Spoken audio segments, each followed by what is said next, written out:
జ్ఞానయోగము. ఇప్పుడు నేను చెప్పబోవు జ్ఞానయోగం పూర్వం సూర్యునికి ఉపదేశించగా అతడు మనువు ఇక్ష్వాకునకు చెప్పాడు. కానీ కాలక్రమంలో ఇది మరుగున పడిపోయింది. అర్జునుడు సందేహంతో సూర్యుడు ఎప్పటి నుండో ఉన్నాడు, మరి మనము ఎప్పటి వాళ్ళము? నీవు చెప్పినది ఎలా సాధ్యము అన్నాడు. కృష్ణుడు, నీకు నాకు ఎన్నో జన్మలు గడిచాయి. అవన్నీ నాకు తెలుసు, నీకు తెలియదు. నేను భగవంతుడిని అయినా నా మాయచే నాకు జన్మిస్తూ ఉంటాను. ధర్మహాని అధర్మ వృద్ధి జరిగినప్పుడు దుష్ట శిక్షణ శిష్టరక్షణ కొరకు ప్రతి యుగంలోనూ నేను అవతరిస్తాను. ఈ విధంగా తెలుసుకున్నవాడు రాగద్వేష క్రోధ భయాలను విడిచి నన్ను ధ్యానించేవాడే నన్ను పొందుతాడు. నన్ను ఏ విధంగా ఆరాధిస్తే వారిని ఆయా విధంగా అనుగ్రహిస్తాను. మనుషులు అన్ని విధాలుగా నా మార్గాన్ని అనుసరిస్తున్నారు. కర్మ ఫలితాలు త్వరగా భూమిపైనే పొందుతున్నారు. గుణకర్మల చేత 4 వర్ణాలని నేనే సృష్టించాను. నేను ఆకర్తను, అవ్యయుడను, నిష్కాముడనై కర్మలను ఆచరించడం వలన నాకు అవి అంటవు.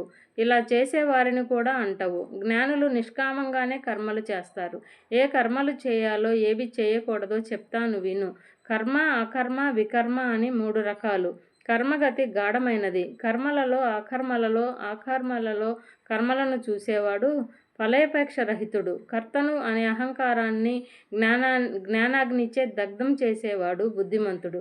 కోరికలు లేనివాడు, జయాపజయాల పట్ల సమబుద్ధి గలవాడు, సందేహరహితుడు, ఈర్ష్యారహితుడు, బంధాలలో చిక్కుకోడు.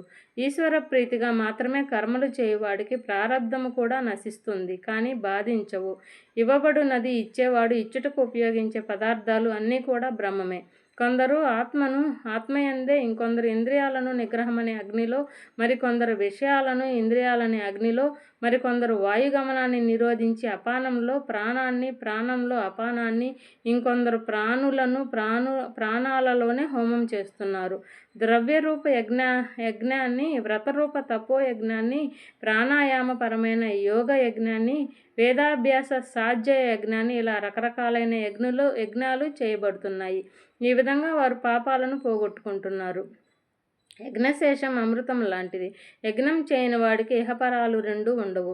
ఇలా ఎన్నో యజ్ఞాలు వేదాలలో చెప్పబడ్డాయి. అవన్నీ కర్మలపై ఆధారపడ్డవే. తత్వవేత్తలను వినయముతో సేవించి ప్రార్థించి జ్ఞానాన్ని తెలుసుకోవాలి. ఆ జ్ఞానాన్ని తెలుసుకుంటే నా వలనే సమస్తాన్ని నీయందే చూడగలవు. మోహానికి గురికావు.